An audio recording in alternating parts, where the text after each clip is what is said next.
یہی زبان جنت میں پہنچا سکتی ہے اور یہی زبان کی بے احتیاطی بندے کو دوزخ کی گہرائیوں میں پہنچا سکتی ہے۔ ایک بار نبی پاک علیہ الصلوۃ والسلام سے سوال کیا گیا کہ حضور آپ میرے لیے سب سے زیادہ خطرناک اور نقصان دہ چیز کسے قرار دیتے ہیں؟ ہمارے ایک صحابی نے پوچھا حضور میرے بارے میں اب سب سے زیادہ خطرناک نقصان دہ چیز کسے فرماتے ہیں؟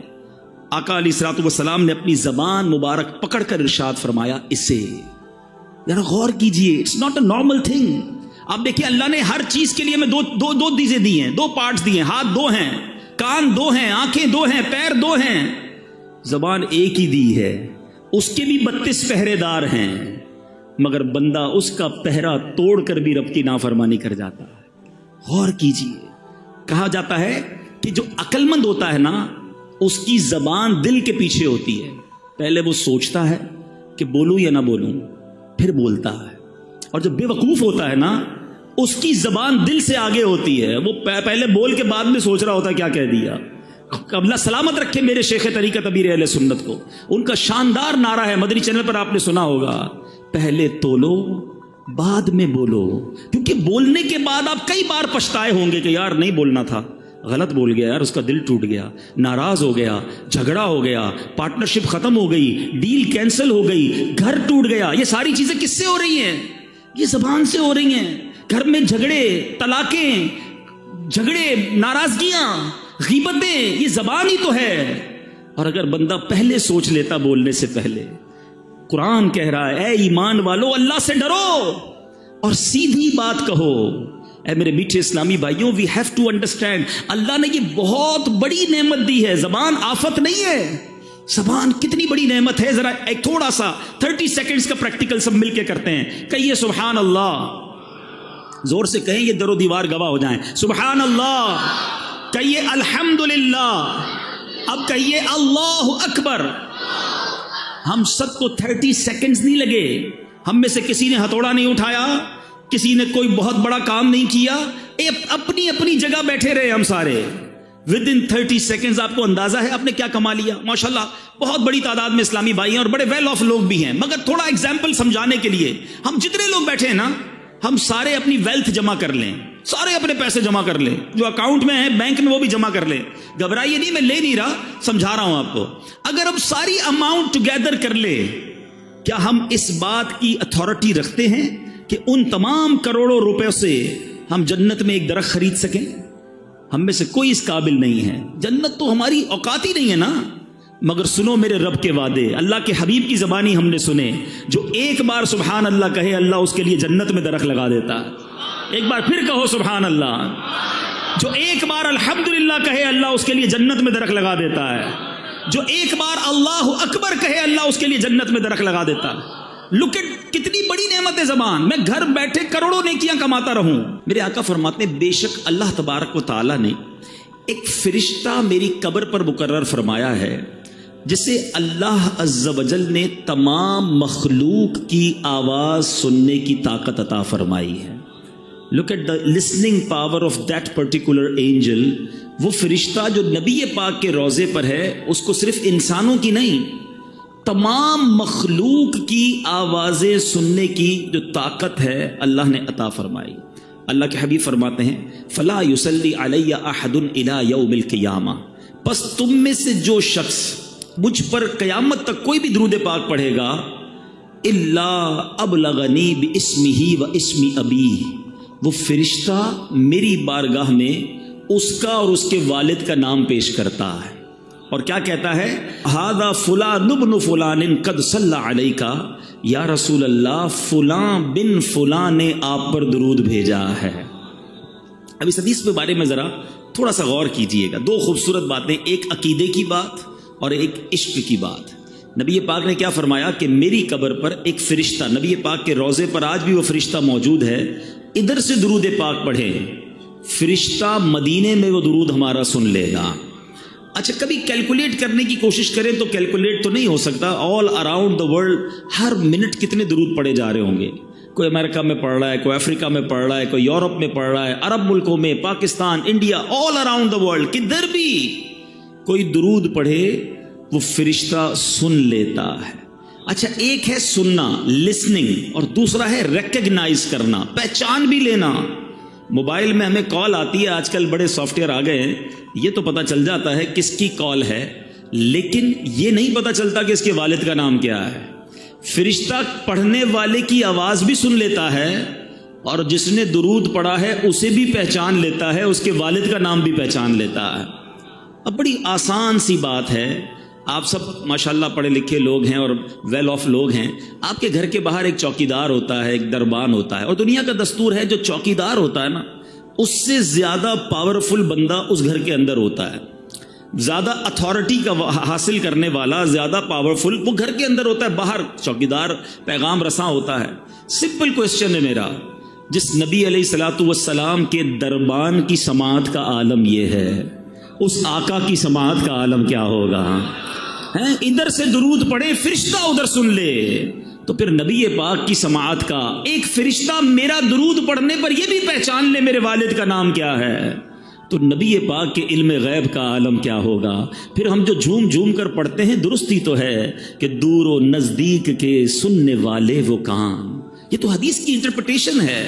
دور و نزدیک کے سننے والے وہ کان لعلے کرامت پہ لاکھوں سلام. اللہ نے نبی پاک کو کیسے کیسے کمالات سے نوازا. یہ بات تو ایک کلیریفیکیشن, ایک مسکنسیپشن بعض اوقات ہوتا ہے عقیدے کے حوالے سے ہو گیا. اب عشق والی بات, فرشتہ کیا کہتا ہے, یا رسول اللہ فلاں بن فلاں نے آپ پر درود بھیجا ہے. دنیا میں جس کی ہم بڑی رسپیکٹ کرتے ہوں, بڑی محبت کرتے ہوں, جس کے بارے میں ہمارے دل میں بڑی عزت ہو, اور ہمیں کوئی آ کر بتائے کہ یار آپ کی ادھر بات ہو رہی تھی. فار ایگزامپل, آپ ہر کوئی اپنے پیر سے بڑی محبت کرتا ہے, آپ کو کوئی کہے یار آپ کے پیر و مرشد کے پاس آپ کا ذکر ہو رہا تھا, آپ کہیں گے اچھا واقعی میری بات ہو رہی تھی؟ ہاں آپ کی بات ہو رہی تھی. اچھا بتاؤ تو صحیح کیا بات ہو رہی تھی. بندہ ریپیٹ کرتا ہے, اچھا کس حوالے سے بات ہوئی؟ واقعی میرا نام لیا گیا تھا ادھر. جس کی بھی آپ دنیا میں رسپیکٹ کرتے ہیں, اگر آپ کا ذکر اس کے پاس ہو, یو فیل ویری ویل, آپ کو بہت اچھا لگتا ہے, اور اچھی بات ہے یہ. سچ بتاؤ ایک غلام کے لیے اس سے بڑی کیا سعادت ہے؟ میں ادھر درود پڑھوں, ادھر فرشتہ نہ صرف میرا نام بارگاہ رسالت میں پیش کرے, میرے والد کے نام کے ساتھ پیش کرے کہ آقا آپ کے فلاں غلام نے آپ کو یاد کیا ہے, آپ پر درود بھیجا ہے. خوش نصیب ہے وہ اسلامی بھائی جو روزانہ سینکڑوں بار, ہزاروں بار درود پڑھتے ہیں. ارے جس کا نام روزانہ سینکڑوں بار بارگاہ رسالت میں لیا جائے, بار بار نام لیا جائے, ارے کبھی تو نبی پاک فرمائیں گے کہ ہمارا غلام ہمیں روز یاد کرتا ہے, چلو آج اس کی بگڑی بنا دیتے ہیں, آج اس کی جھولی بھر دیتے ہیں. اور یاد رکھنا میٹھے اسلامی بھائیوں, ایک ہی نگاہ پڑھنے کی دیر ہے. نبی پاک نے اگر ایک بار توجہ فرما لی نا, شاعر لکھتے ہیں یاد رکھو اگر اٹھ گئی ایک نظر, یاد رکھو اگر اٹھ گئی ایک نظر, جتنے خالی ہیں سب جام بھر جائیں گے. آقا کی نگاہ پڑھنے کی دیر ہے تو درود پاک یہ آپ کے پاس گویا کارڈ ہے, انٹری کارڈ ہے. آپ جتنی بار چاہتے ہیں میرا نام بارگاہ رسالت میں لیا جائے, جتنی بار آپ چاہتے ہیں کہ سرکار کی بارگاہ میں میرا ذکر ہو جائے, آپ اتنی بار درود پاک پڑھ لیجئے. فرشتہ آپ کا نام, آپ کے والد کا نام آقا علیہ الصلوۃ والسلام کی بارگاہ میں پیش کرے گا. آئیے میں بھی نیت کروں اور آپ بھی نیت کریں, انشاءاللہ روزانہ کثرت کے ساتھ درود پاک پڑھیں گے. حضرت اسید بن حفیر رضی اللہ تعالیٰ کے بارے میں آتا ہے, ایک بار آپ سورہ بقرہ کی تلاوت اپنے گھر میں کر رہے تھے. آپ کے گھر کے باہر آپ کا بچہ چھوٹا سا وہ بھی بیٹھا تھا اور ایک گھوڑا بندھا ہوا تھا. وہ گھوڑا اچھلنے لگا. حضرت اسید کہتے ہیں میں نے تلاوت روک دی, گھوڑا بھی کام ڈاؤن ہو گیا. دوبارہ تلاوت کی, دوبارہ گھوڑا اچھلنے لگا. آپ کہتے ہیں مجھے ڈر لگا یہ گھوڑا بچے کو نہ تکلیف پہنچا دے. پھر میں نے قرآن پڑھنا روک گیا, پھر گھوڑا کام ڈاؤن ہو گیا. تھرڈ ٹائم کہتے ہیں میں نے تلاوت کی, پھر گھوڑا اچھلنے لگا.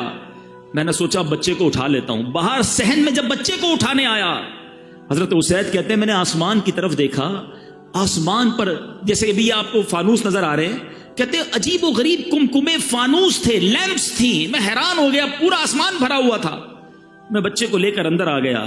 صبح نبی پاک کے دربار میں گیا, آقا سے عرض کیا آقا رات بڑا عجیب معاملہ ہوا, میں تلاوت کر رہا تھا, باہر نکلا تو بڑا عجیب سما تھا آسمان پر. اللہ اکبر. سنیے نبی پاک نے کیا فرمایا. آقا فرماتے جس کا مضمون ہے اے اسید وہ فرشتے تھے جو تمہاری تلاوت سن کر زمین پر آ رہے تھے, اگر تم تلاوت جاری رکھتے تو صبح سارے شہر والے فرشتوں کی زیارت کر لیتے. یعنی تلاوت قرآن فرشتوں کا نزول کا سبب ہے. ہم لیکن کتنا تلاوت کرتے ہیں؟ آج بہت بڑی تعداد میں یہاں عاشقان رسول موجود ہیں. ہمارے پاس کتنی ساری چیزوں کے لیے ٹائم ہے. ارلی مارننگ ہم ویک اپ ہوتے ہیں, سب سے پہلا کام پہلے ہوتا تھا, لوگ دعا پڑھتے تھے, وضو کرتے تھے, نماز پڑھتے تھے, واش روم جاتے تھے. اب پہلا کام موبائل ڈھونڈتا ہے بندہ. موبائل ڈھونڈا, سب سے پہلے واٹس ایپ چیک کرنا ہے. اچھا واٹس ایپ میں بھی امپورٹنٹ میسج پہلے, کیونکہ اب تو بہت سارے واٹس ایپ ہیں, کچھ لوگوں نے مارک کر کے رکھے ہوتے ہیں ٹاپ پریورٹی. جو ای میل والے ہیں وہ ای میل پہلے کھولتے ہیں, بزنس گروپ الگ بنائے ہیں. امپورٹنٹ میسج مس نہ ہو جائے. ہماری لائف اسی کے گرد چل رہی ہے. جتنا امپورٹنٹ ہمارا کانٹیکٹ ہے, کسٹمر کی ای میل مس نہ ہو, فیملی کے میسجز مس نہ ہو, کوئی بڑا زبردست ہمارا دوست ہے اس کا میسج مس نہ ہو, سب سے پہلے رپلائی دیتے ہیں اس کو. میں آپ سے پوچھنا چاہتا ہوں, آپ کو سارے پیغامات کی فکر ہے, قرآن کس کا پیغام ہے؟ قرآن اللہ کا پیغام ہے. کیا ہمارے پاس قرآن کے لیے ٹائم نہیں ہے؟ قرآن سیکھنے کے لیے ٹائم نہیں ہے؟ قرآن پڑھنے کے لیے ٹائم نہیں ہے؟ کیا میں اور آپ اللہ کو قیامت کے دن یہ جواب دے سکیں گے کہ مالک کریم بڑی بیزی لائف تھی, بزنس بھی تھا, فیملی بھی تھی, قرآن کے لیے ٹائم نہ ملا؟ نہ کرے میرے میٹھے اسلامی بھائیوں ایسا. ذرا غور سے سنیے گا, تورات شریف میں اللہ تبارک و تعالیٰ کیا ارشاد فرماتا ہے. فرماتا ہے, اے بندے کیا تجھے مجھ سے حیا نہیں آتی؟ تو راستے میں چل رہا ہوتا ہے, تیرے پاس کسی بھائی کا خط آتا ہے تو تو راستے سے ہٹ کر بیٹھ کر اس کے ایک ایک حرف کو بغور پڑھتا ہے. آج واٹس ایپ آتا ہے, پہلے خط آتے تھے. آج آپ کو پراپر کوئی دوست کا پیغام آئے کتنا امپورٹنس دیتے ہیں. اللہ فرماتا ہے دوست کا خط آئے اس کا ایک ایک حرف بغور پڑھتا ہے. قرآن میری کتاب ہے, میں نے تیری طرف نازل کی ہے, دیکھ اس میں کتنی تفصیل ہے, میں نے کتنی بار تجھے اس میں سمجھایا ہے کہ تو اس کے طول و عرض میں غور کرے, مگر پھر بھی تو اس سے اعراض کرتا ہے, پھر بھی اس سے منہ موڑتا ہے. کیا میرا مرتبہ, جملہ سنیے گا, اللہ فرماتا ہے کیا میرا مرتبہ تیرے نزدیک تیرے بھائیوں سے بھی کم ہے؟ اے میرے بندے, تیرے پاس تیرا کوئی بھائی بیٹھتا ہے تو تو اس کی طرف مکمل توجہ کرتا ہے اور اپنے دل کو مکمل طور پر اس کی باتوں کی طرف متوجہ کرتا ہے. اگر اس دوران کوئی شخص دوسرا بات کرے, آپ دونوں کی باتوں میں خلل پیدا کرے, آپ اسے روک دیتے ہیں, خاموش کر دیتے ہیں. اللہ فرماتا ہے اب جب کہ میں تیری طرف متوجہ ہوں اور تجھ سے کلام کر رہا ہوں تو تیری حالت یہ ہے کہ تیرا دل مجھ سے اعراض کرنے والا ہے, مجھ سے دور ہونے والا ہے. کیا تو نے مجھے اپنے بھائیوں سے بھی کم مرتبہ سمجھ لیا ہے؟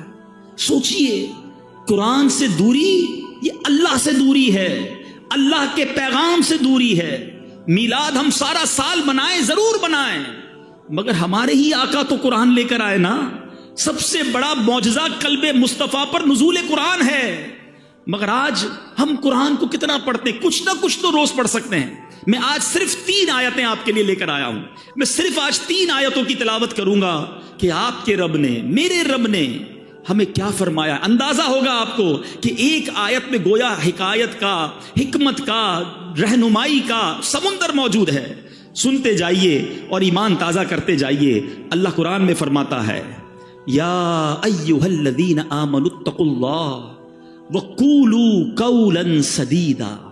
اب اس آیت ہے, اس کا ذرا ترجمہ سنتے ہیں. اے ایمان والو, اللہ سے ڈرو اور سیدھی بات کہو. اللہ کیا فرماتا ہے؟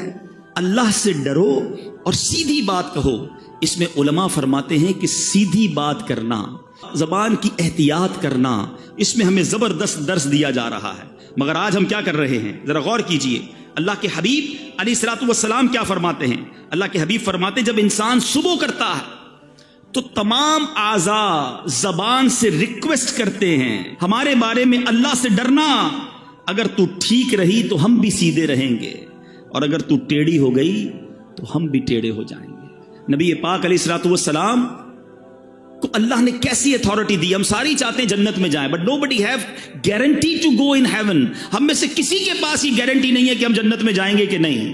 مگر دیکھو میرے رب نے اپنے حبیب کو کیسا اختیار دیا. اللہ کے حبیب نے گارنٹی دی ہے. سنو بخاری کی حدیث, میرے آقا فرماتے ہیں کہ اگر تم مجھے دونوں جبڑوں اور دونوں ٹانگوں کے درمیان والی چیز کی حفاظت کی ضمانت دو, میں جنت کی ضمانت دیتا ہوں. زبان کی اور شرمگاہ کی, یہ 2 چیزیں ایسی ہیں جس میں ہمیں احتیاط کرنی ہے.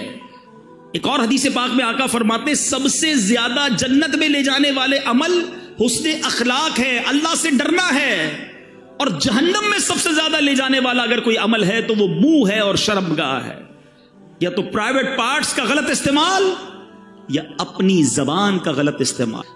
اللہ کے حبیب فرماتے ہیں، سنو میرے نوجوانوں جو ٹیلی فون پر دیگر جگہوں دوستوں میں بیٹھ کر گندی باتیں فحش گوئی کرتے ہیں، اللہ کے حبیب فرماتے ہیں جس کا مضمون ہے اس بندے پر جنت حرام ہے جو فحش کلامی کرتا ہے. یہ زبان بڑی آسانی کے ساتھ جہنم میں پہنچا سکتی ہے. خدا را سمجھیے، دیکھیں نا ایمان کا تعلق کس سے ہے. زبان سے کلمہ پڑھ لے کوئی شخص، ساری زندگی کفر میں ہو، کلمہ پڑھے دل کی تصدیق کے ساتھ، وہ کفر سے ایمان میں آ جائے گا. لیکن یہی مسلمان اگر کفریہ کلمہ بک دے، اللہ ہمارے ایمانوں کی حفاظت فرمائے، مگر یہ بے باکی، یہ جو ہے نا جو منہ میں آیا بڑ کری جانا، بولی جانا، دوستوں کو ہنسانے کے لیے جھوٹ بولنا، لطیفے سنانا، چٹکلے سنانا، ہمیں اس لیے زبان نہیں دی گئی ہے کہیں ایسا نہ ہو کہ کوئی ایسا جملہ زبان سے نکل جائے کہ اللہ ناراض ہو جائے اور جہنم مقدر بن جائے. پلیز، قرآن کہہ رہا ہے اے ایمان والو اللہ سے ڈرو اور سیدھی بات کرو. ایک اور آیت قرآنی پیش کرتا ہوں. میں نے جس طرح بیان میں کہا میں آج آپ کو صرف 3 آیتیں سنانے آیا ہوں، لیکن آج ایک وعدہ لے کر جانا ہے کہ آج انشاءاللہ ہم یہ جذبہ لے کر جائیں گے کہ اب قرآن سے کنیکشن مضبوط کریں گے، اب قرآن پڑھنے والے اور سمجھنے والے بنیں گے. قرآن سے دور رہ کر زندگی اچھی نہیں. اللہ قرآن میں ارشاد فرماتا ہے، اگلی آیت اللہ فرماتا ہے یا ایھا الذین آمنوا اتقوا اللہ وکونوا مع الصادقین. ترجمہ سنیے، اے ایمان والو اللہ سے ڈرو اور سچوں کے ساتھ ہو جاؤ. سچوں کے ساتھ ہو جاؤ. اس آیت میں 2 باتوں کی ہمیں زبردست ترغیب دی جا رہی ہے، ایک سچ کی اور دوسری اچھی کمپنی کی، کہ ہمارا اٹھنا بیٹھنا، ہماری دوستیاں، ہماری گیدرنگز کیا ہونی چاہیے. سچ کی جہاں تک بات کریں، بزرگ بیٹھے ہیں، پہلے کیا ہوتا تھا، پہلے لوگ کہتے ہیں یار بندہ کبھی کبھی جھوٹ بول دیتا ہے، مگر آج ایسا فیل ہوتا ہے کہ بندہ کبھی کبھی سچ بولتا ہے. اتنا جھوٹ ہو گیا عام، اتنی عادت خراب ہو گئی، ہر بات میں جھوٹ، مذاق میں جھوٹ. ہم اس کو کوئی گناہ ہی نہیں سمجھتے. بچے کے سامنے جھوٹ بول دیا، کاروبار میں جھوٹ بول دیا، دوستوں میں بیٹھے خواہ جھوٹ بول دیا، ساری دنیا گھما دی دوستوں کو، ادھر بھی گیا تھا ادھر بھی گیا تھا. بھائی نہیں گئے تھے تو کیا ضرورت ہے بولنے کی؟ آپ کے پاس نہیں ہے اتنا مال و دولت تو کیا ضرورت ہے اپنی تمام چیزوں کو بڑا کے بیان کرنا؟ خدا را سمجھیے، بعض اوقات کوئی فائدہ بھی نہیں ہوتا، پھر بھی بس خواہ جھوٹ بولنا، کدھر گئے تھے تو ادھر گیا تھا، نہیں گیا تھا. نہ کریں ایسا. خدا را اللہ تعالیٰ کو سخت ناپسند ہے، جھوٹ اسلام میں سخت ناپسندیدہ ہے. بلکہ ایک اور آپ کو بات بتاؤں، جھوٹ ایسا جرم ہے جو صرف اسلام میں نہیں، دنیا کے تمام ریلیجنز میں، کسی مذہب میں جھوٹ پسندیدہ نہیں ہے. کسی نیشن کے اندر، دنیا کی کسی قوم میں جھوٹ پسندیدہ نہیں ہے. مگر افسوس یہ ہے کہ جو اسلام سچ لے کر آیا، آج مسلمان کہلانے والا جھوٹ بولتا ہے. آقا کون ہے؟ سیدی اعلیٰ حضرت لکھتے ہیں سچی بات سکھاتے یہ ہیں. سچی بات سکھانے والے آقا کا امتی جھوٹ کیسے بولے؟ سوچئے نا، حدیث کے الفاظ ہیں جب بندہ ایک بار جھوٹ بولتا ہے، فرشتہ اس کے منہ کی بدبو سے 1 میل دور ہو جاتا ہے. اب آپ سوچیں میں جھوٹ بول کے ساری فرشتوں کو دور کر بیٹھا تو کدھر سے گھر میں رحمت آئے گی؟ منافقت کی علامت کہا نبی پاک نے جھوٹ بولنے کو. پیارے آقا علیہ الصلوۃ والسلام معراج کی رات جب آسمانوں پر تشریف لے گئے، جہنم کے طبقات کو ملاحظہ کیا تو آپ نے دیکھا کہ ایک بندے کو اس کے گال چیرے جا رہے تھے، ہک کے ذریعے گال چیرا جا رہا تھا، گدی تک لے گئے. پھر دوسرے گال پر فرشتے آئے، اس کو چیرا تو پہلا ٹھیک ہو گیا. نبی پاک نے پوچھا یہ کون ہے؟ جبریل امین سے. عرض کی حضور یہ وہ ہیں جو جھوٹ بولتے تھے. کیسے برداشت کریں گے یہ عذاب؟ خدا را میرے میٹھے اسلامی بھائیوں، ہمارا مذہب، ہمارا اسلام، ہمارا قرآن، نبی پاک کی تعلیمات ہمیں سچ کا درس دیتے ہیں. ہم تو ڈیلیبریٹلی یا ان ڈیلیبریٹلی اپنے بچوں کو بچپن سے ہی جھوٹ کی تربیت دیتے ہیں نا. گھر میں موجود ہیں، بچے سے کہیں گے بیٹا کہہ دو ابو نہیں ہے گھر پہ، سو رہے ہیں ابو، سو رہے ہیں، بہت بیزی ہیں ابو صاحب، ٹی وی دیکھ رہے ہیں، کہہ رہے ہیں بہت بیزی ہے. اچھا بچہ یہ کنوے تو کر دیتا ہے آپ کا میسج، مگر وہ سیکھ کیا رہا ہے کہ جب بھی پرابلم ہو جھوٹ بول دینا چاہیے، نہیں ملنا ہے تو جھوٹ بول دیں. یہی بیٹا بڑا ہو کر پھر ابو کو گھما رہا ہوتا ہے، نہیں ابو میں مسجد گیا تھا، میں تو دوستوں میں بیٹھا تھا، قرآن پڑھنے گیا تھا. سنیما گھر پہ بیٹھ کر آپ کو گھما رہا ہے. کیوں؟ آپ نے بچپن میں ٹریننگ دی نا. سیکھو غوث پاک کی والدہ سے، بغداد جا رہے کا بیٹا ہر حال میں سچ بولنا، ڈاکو آ گئے غوث اعظم نے ادھر بھی سچ بولا، مال نہ گیا سارے قافلے نے توبہ کر لی۔ سچ کو آنچ نہیں ہے، کاش ہم ہر حال میں سچ بولنے والے بن جائیں۔ حدیث پاک سنیے، سچ کی فضیلت پر ایمان تازہ ہو جائے گا۔ اللہ کے حبیب علیہ الصلوۃ والسلام فرماتے ہیں بے شک سچائی بھلائی کی طرف ہدایت دیتی ہے اور بھلائی جنت کی طرف لے جاتی ہے، اور آدمی برابر سچ بولتا رہتا ہے یہاں تک کہ وہ صدیق ہو جاتا ہے۔ آئے ہائے، جب یہ حدیث سنی نا میں نے، اللہ سے دعا ہے کہ ہم اللہ کی بارگاہ میں صدیق بن جائیں۔ جھوٹ بولنے والوں سنو اسی حدیث کا اگلا پارٹ، اللہ کے حبیب کہتے ہیں جھوٹ بدکاریوں کی طرف لے جاتا ہے اور بدکاریاں جہنم میں پہنچاتی ہیں، اور آدمی برابر جھوٹ بولتا رہتا ہے یہاں تک کہ وہ اللہ تعالیٰ کے نزدیک کذاب لکھ دیا جاتا۔ اس سے بڑا بدبخت کون ہے جو اللہ کی بارگاہ میں کذاب لکھا ہوا ہے؟ نہ کرے ایسا، آج سچی پکی توبہ کرے۔ آپ کو ایک اور بات بتاؤں، بہت سارے اسلامی بھائی دوست ملتے ہیں، جاننے والے ملتے ہیں، ڈاکٹر بھی ہو سکتا ہے یہاں بیٹھے ہوں گے، وہ بھی بتائیں گے آج کل بہت بڑی ایک پرابلم ہے ڈپریشن، نیند نہیں آتی، سکون نہیں آتا۔ آپ کو پتا ہے سچ جو بولنے والا ہوگا نا وہ پرسکون رہے گا، وہ ریلیکس ہوگا کیونکہ وہ سچ کہہ رہا ہے، اور جھوٹ بولنے والا آپ کو بہت مضطرب ملے گا، ٹینشن میں ملے گا۔ اس کی وجہ بھی ہے نا، لاجیکلی وجہ بھی ہے۔ ایک بندے کو جھوٹ بولا ہے کہ میں فلاں جگہ پہ رہتا ہوں، ایک کو یہ کہا ہے میرا کاروبار یہ ہے، حالانکہ نہ کاروبار یہ ہے نہ رہتا ادھر ہے۔ آفس میں جو جاب کرتے ہیں انہوں نے اپنی نانی مار دی ہے آفس میں، ایک بار بیمار بتایا، دوسری بار انتقال بتا دیا۔ اب ساری زندگی یاد رکھنا پڑے گا کہ آفس میں نانی کا انتقال ہو گیا ہے، اب آفس میں دوبارہ نانی بیمار نہیں ہو سکتی، تو اب ٹینشن ہے نا، سنبھالنی پڑے گی۔ جدھر جدھر جھوٹ بولا وہ فائل سنبھالنی پڑے گی۔ اس کو طارق روڈ کی جگہ ڈیفینس بتایا ہوا ہے، اب یہ جب بھی ایڈریس پوچھے گا اس کو ڈیفینس ہی بتانا ہے، اب یہ فائل بھی سنبھالو۔ تو وہ بیچارہ تو نہیں کہوں گا اس کو، وہ جھوٹا جو ہے وہ اسی ٹینشن میں رہتا ہے کہ ایک جھوٹ بولا ہے اب اس کو سنبھالنا ہے۔ سچے کو کوئی ٹینشن نہیں ہے، وہ ریلیکس ہوگا اللہ کی طرف سے۔ آپ کو پتا ہے نبی پاک پر بہت سارے لوگ ایمان کیسے لائے؟ آقا کا چہرہ دیکھ کر، نبی پاک کا چہرہ دیکھ کر لوگ کہتے یہ کسی جھوٹے کا چہرہ نہیں ہو سکتا، سچے کے چہرے پہ نور ہوگا، سچے کے چہرے پہ سکون ہوگا۔ آج اپنی ڈکشنری سے جھوٹ نکال دیجئے۔ لوگ کہتے ہیں جناب کاروبار نہیں چل سکتا، مولانا صاحب تقریر تو کر لیتے ہو، ہماری مارکیٹ میں آؤ، ہماری مارکیٹ میں سارے ہی جھوٹ بولتے ہیں، ہم سچ بولیں گے ہم سے کون لے گا؟ آئٹم دوسرے کا بک جائے گا۔ میرے میٹھے اسلامی بھائیوں، کدھر گیا تمہارا ایمان؟ کبھی کہتے ہو رزق دینے والا رب ہے، آپ سچ بولیں اللہ آپ کے کاروبار میں اور برکت ڈال دے گا، وہ آپ کے تھوڑے میں بڑی قناعت اور برکت ڈال دے گا۔ تو آج نیت کرتے ہیں انشاءاللہ آج کے بعد جھوٹ نہیں بولیں گے انشاءاللہ۔ آخری آیت اور کمال کی آیت، اور یہ آج کے اس پورے اجتماع کے لیے بہت ہی ریلیونٹ ہے۔ اللہ کریم قرآن مجید فرقان حمید میں ارشاد فرماتا ہے، یا ایھا الذین آمنوا لا تبطلوا صدقاتکم بالمن والاذی، اے ایمان والو اپنے صدقے برباد نہ کرو احسان جتا کر اور تکلیف پہنچا کر۔ اے ایمان والو احسان جتا کر اور تکلیف پہنچا کر اپنے صدقے باطل نہ کرو۔ صدقے کیسے باطل ہو جائیں؟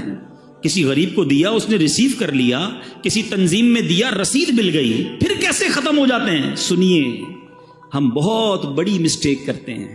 بعض اوقات کسی کی مدد کرتے ہیں، ساتھ اس کو جتاتے بھی ہیں، ہاں بھائی یاد ہے نا تیری بچی کی شادی کروائی تھی، بھول تو نہیں گئے گھر میں نے دلایا تھا، پہلی بار نوکری کرنے آیا تھا پھٹے ہوئے چپل پہنے تھے، آج گاڑی میں گھوم رہا ہے، میرا احسان یادیں نہیں ہے؟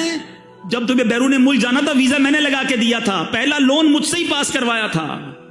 استغفر اللہ، ذرا سوچیے اس غریب کا کیا حال ہوتا ہوگا جس کو یہ شخص جتا رہا ہے، کیا وہ خوش ہوتا ہوگا؟ آج سے 4-5 سال پرانی بات ہے، علاقہ نہیں بتاؤں گا، ایک صاحب سے یہ مجھے ملانے لے گئے، بہت بڑی شخصیت بتاتے تھے، بڑا گھر تھا، ہم بیٹھے گارڈن کے اندر، چائے لے کر ایک ملازم آیا، میں وہ واقعہ بھولتا نہیں ہوں، جب بھی میں یہ بیان کرتا ہوں مجھے وہ نوکر بیچارہ چائے لے کر آنے والا یاد آ جاتا ہے۔ وہ چائے لے کر جب آیا نا تو جو سیٹھ صاحب تھے وہ مجھے کہتے ہیں، حالانکہ میری پہلی ملاقات، میری کوئی پرانی سلام دعا نہیں ہے، مجھے کہتے ہیں یہ میرا ملازم ہے، میں نے اس کی بچی کی شادی کرائی اور اس کی بچی کو گھر بنا کے دیا، پوچھو اس سے، مجھے کہتے ہیں۔ اب یقین کریں میں شرم سے پانی پانی ہو گیا، میں نے کہا یار یہ ملازم کیا سوچ رہا ہوگا اس وقت، اور نہ جانے اس بندے نے کتنے لوگوں کو یہ گنوایا ہوگا۔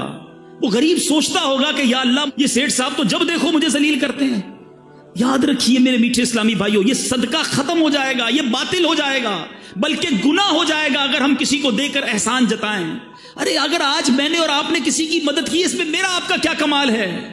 یہ اللہ کی مہربانی ہے۔ ارے میں اور آپ بھی کسی کے دروازے پر کھڑے ہو سکتے تھے کہ میرا والد ہاسپٹل میں ہے، بل دینے کے لیے پیسے نہیں ہیں، برائے کرم مدد کر دو۔ میری بچی کی شادی ہے، تاریخ مل گئی ہے، جہیز کے پیسے نہیں ہیں، میں اور آپ بھی کسی کے دروازے پر کھڑے ہوتے ہیں۔ اگر آج اللہ نے مجھے اور آپ کو دینے والا بنایا تو ہم احسان جتائیں گے؟ ہم کوئی اپنی بڑائی بیان کریں گے؟ ارے اللہ کا شکر ادا کیا کرو۔ خدا کی قسم، جس کو رب نے دینے والا بنایا وہ زکات دے، ساتھ سجدہ بھی کرے کہ مولا تیری مہربانی، تو نے دینے والا بنایا۔ آج لوگ میرے پاس آتے ہیں، میں انہیں دیتا ہوں، اللہ یہ تیری مہربانی، میرے اندر کوئی کمال، کوئی ہوشیاری نہیں۔ آج صدقے دے کر، خیرات دے کر نام چاہیے، اعلان چاہیے، یاد رکھو یہ برباد ہو جائے گا۔ جو لوگوں کو دکھانے کے لیے صدقہ کرتے ہیں، لوگوں کو دکھانے کے لیے عبادت کرتے ہیں، وہ صدقہ قبول نہیں ہے۔ میں جانوں، میرا رب جانے۔ اگر کسی کے ساتھ مہربانی کی سچ بتاؤں، جو ادارے، جو غریب لوگ، جو تنظیمیں ہماری زکوٰۃ لیتی ہیں نا، یہ محسن ہیں ہمارے، ان کا شکریہ ادا کرو کہ یہ مال کا میل لے کر جاتے ہیں ہمارے، مگر ہم صدقہ دے کر احسان جتائیں۔ اور پھر ایک اور غلطی جو کرتے ہیں ہم ہے، قرآن کہتا ہے تکلیف پہنچا کر، اچھا یا تو احسان جتائیں گے یا ایکسپیکٹیشن ہوگی کہ یار صدقہ دیا ہے، گھر بنایا، اب دعوت تو کرے گا نا میری، عجیب آدمی ہے، مجھی سے قرضہ لیا، نکلا سامنے سے سلام بھی نہیں کیا۔ یہ کیا ہے؟ آپ کی کوئی ایکسپیکٹیشنز ہیں، آپ ان سے کچھ بدلہ چاہتے ہیں کہ آپ نے مدد کی ہے تو یہ آپ کو بدلے میں کچھ دے۔ پھر آپ نے اللہ کے لیے کیا کیا؟ عمرے پر بھیجیں گے، حج پر بھیجیں گے، دیکھو بھائی ہر چکر پہ میرا نام لینا، میرے ابو کے نام کا عمرہ کرنا، وہاں جا کے فون بھی کرنا، میسج بھی کرنا۔ ارے اللہ کے بندے، آپ یہ کیا کر رہے ہیں؟ آپ بھول جائیں دے کر، آپ جانیں، آپ کا رب جانے، وہ کچھ بھی نہ کرے نا عمرے پہ جا کر، ہر قدم پر آپ کو نیکی ملنی ہے۔ اللہ کی رضا کے لیے کام کرنا سیکھیے میرے میٹھے اسلامی بھائیوں۔ بہت ساری بڑی تعداد میں یہاں پر اسلامی بھائی ہیں، میں سب سے ایک کوسچن آج چھوڑ کے جانا چاہتا ہوں، میں بھی اس کے بارے میں غور کروں۔ ایسی کتنی نیکیاں ہیں میرے پاس، اور ایسی کتنی نیکیاں ہیں آپ کے پاس جو فقط میں جانوں اور میرا رب جانے؟ اپنے بارے میں چیک کر لو، ہم سارے چیک کر لیں۔ پہلے ایک بات بڑی مشہور تھی، نیکی کر دریا میں ڈال، آج تو نیکی کر اور فیس بک پہ ڈال۔ یہ سوشل میڈیا نے ہم کو کہیں کا نہیں رکھا ہے، ہر چیز لوگوں کو بتانی ہے، چھپ چھپ کر کیے جو کام وہ بھی لوگوں کو بتانے ہیں۔ خدا را نکل آئے اس سے۔ کیوں بتاؤں کہ میں نے کتنے عمرے کیے، کتنے حج کیے، کتنے روزے رکھے؟ اگر کوئی تہجد پڑھتا ہے بڑی بات ہے، مگر بتانے کی جلدی کیوں ہے؟ نہ کریں ایسا۔ پرانی 15 سال پرانی نیکیاں لوگوں کو یاد ہیں، کل جھوٹ بولا تھا یاد ہے، آج صبح آنکھوں نے حرام دیکھا وہ یاد، اس پر توبہ کر لیا آپ نے؟ جو آپ لوگوں کو بتا رہے ہیں کہ میں نے اتنے سال پہلے حج کیے اور عمرے کیے اور مسجد بنائی اور فلاں بچیوں کی شادیاں کرائیں۔ خدا را اپنی نیکیوں کو چھپانا سیکھیے۔ اخلاص کی تعریف پتہ ہے کیا ہے؟ علماء فرماتے ہیں اخلاص کی ڈیفینیشن یہ ہے کہ جس طرح بندہ اپنے گناہوں کو چھپاتا ہے۔ آپ میں سے کوئی ہے جو چاہے میرے گناہ لوگوں کو پتہ چل جائیں؟ کل میں نے یہ گناہ کیا، یہ غلطی ہو گئی، کوئی نہیں چاہتا، چھپاتے ہیں۔ فرمایا جس طرح گناہ کو بندہ چھپاتا ہے اس طرح اپنی نیکیوں کو چھپائے۔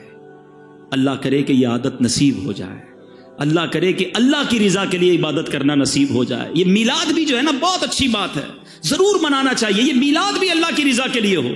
اگر اس لیے میلاد منایا کہ لوگوں میں واہ واہ ہو، ثواب نہیں ملنا، اور اس لیے ہو کہ اللہ راضی ہو جائے، اللہ کے حبیب راضی ہو جائیں، ان کا چرچا اور بلند ہو، آپ کی مال میں، کاروبار میں برکتیں شروع ہو جائیں گی، مگر نیت اچھی ہو۔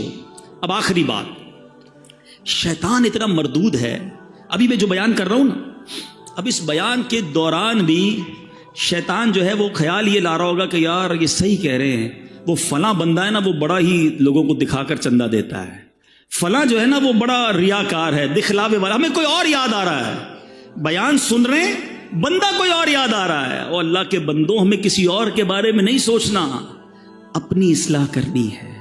اپنے بارے میں سوچیں کہ میرے اندر اگر یہ ہے کہ میں دوسروں کو بتاؤں میں کیا کیا کرتا ہوں، تو پھر اپنا علاج کرے۔ دوسروں کے بارے میں وی ہیو نو پیرامیٹر۔ اگر مثال کے طور پہ کوئی بندہ چندہ دیتے وقت، نیکی کرتے وقت لوگوں کو بتاتا ہے، ہم یہ کوئی ہمارے پاس پیرامیٹر نہیں ہے کہ ہم کہیں کہ یہ ریاکاری کر رہا ہے، یہ دکھلاوا کر رہا ہے، وہ جانے، اس کا رب جانے۔ انما الاعمال بالنیات، مثال دیتا ہوں، ادھر آ کر کوئی بندہ اعلان کرتا ہے کہ بھائی میں 1 لاکھ روپے مسجد میں دیتا ہوں، کیا پتا اس کی نیت یہ ہو کہ سارے لوگ سنیں یہ بھی دیں، ثواب ملے گا اسے. یہ اعلان ریاکاری نہیں، دکھلاوا نہیں. ہاں اس لیے کرے کہ جناب ساری دنیا میں واہ واہ ہو جائے، سب کہے میں کتنا بڑا سخی ہوں، تو یہ عمل گناہ ہو جائے گا. انما الاعمال بالنیات. ہم کسی پر فتویٰ نہ لگائیں. میں آج اپنی اور آپ کی اصلاح کے لیے آیا ہوں. سارے اسلامی بھائی، اسلامی بہنیں اپنے بارے میں سوچیں کہ ہم کدھر کدھر یہ مسٹیک کر جاتے ہیں، اور اگر ایسا ہے تو اس عادت سے نکل آئیں. معذرت کے ساتھ یہ عورتوں میں بہت زیادہ ہے. کسی رشتہ دار کی مدد کر دی، اب گھما پھرا کے کسی بھی طریقے سے، کسی بھی بہانے سے اس کے سامنے یہ بات، یا تو اس کے سامنے کرنی ہے، اس کی پیٹھ پیچھے کرنی ہے کہ ہم نے جناب اس کا یہ کام کر دیا. نہ بتائیں کسی کو، نہ کریں کسی کے ساتھ ایسا. قرآن کہتا ہے یا ایھا الذین آمنوا لا تبطلوا صدقاتکم بالمن والاذی. اے ایمان والو اپنے صدقے باطل نہ کرو، احسان جتا کر، تکلیف پہنچا کر. بہرحال میرے میٹھے اسلامی بھائیوں، بہت مختصر ٹائم ہوتا ہے، ظاہر ایک ہی بیان ملتا ہے.